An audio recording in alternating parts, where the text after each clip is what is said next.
All right, it's time to talk about sprint planning.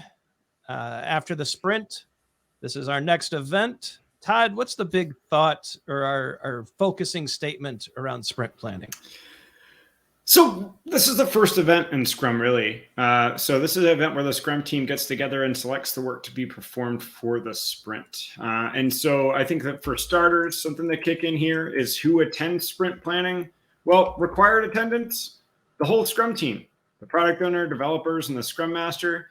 Optionally, you can have stakeholders there, right? There's some pluses and minuses for having stakeholders there.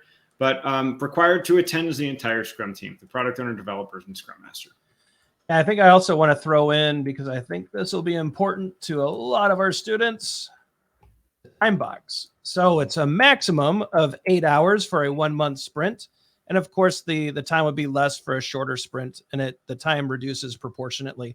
So if you go down to a 2-week sprint, that would be 4 hours for sprint planning. But think of it in terms of a 1 month sprint.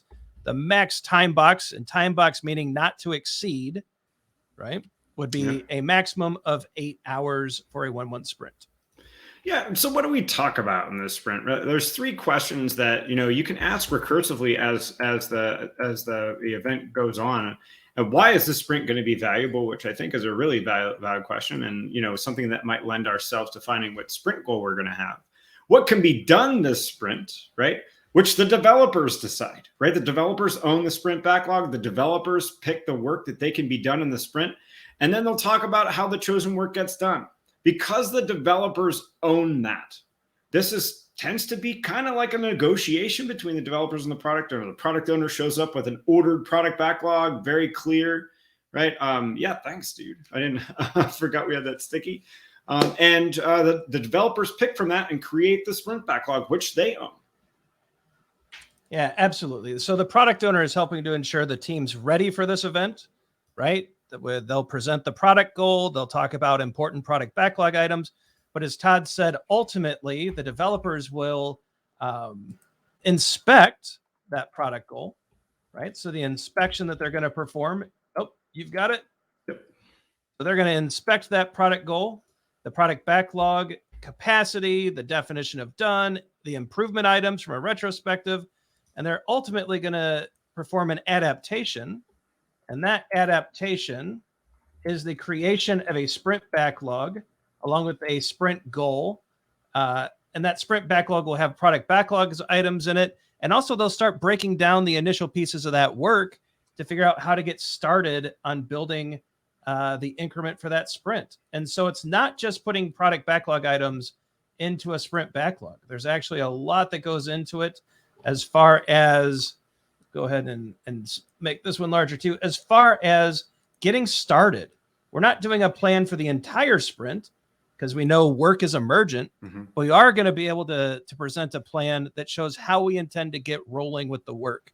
Really want you to pay close attention to the inspection and adaptation point, and be sure that you understand what's taken into account as the plan for the sprint is built, and then what's ultimately created, which is the sprint backlog and a sprint goal and a plan for delivery. Those things are crucial. And, just to point something out here, we plan one sprint at a time.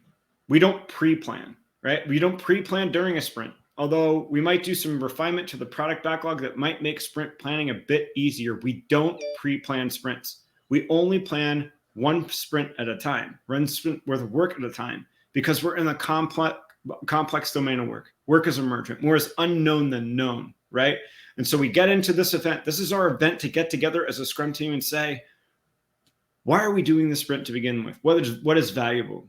What can be done in this sprint? And developers are talking realistically about what they think they can use. Maybe they bring some empirical data into that, right?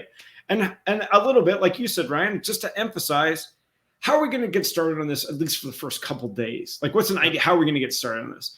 It is by no means, you do not leave this event with a concrete, absolute, verifiable path for how you're going to get done, because that's impossible in the complex domain. You do have a good idea. You have a sprint goal. You have a sprint backlog, but it's emergent, right? It's emergent.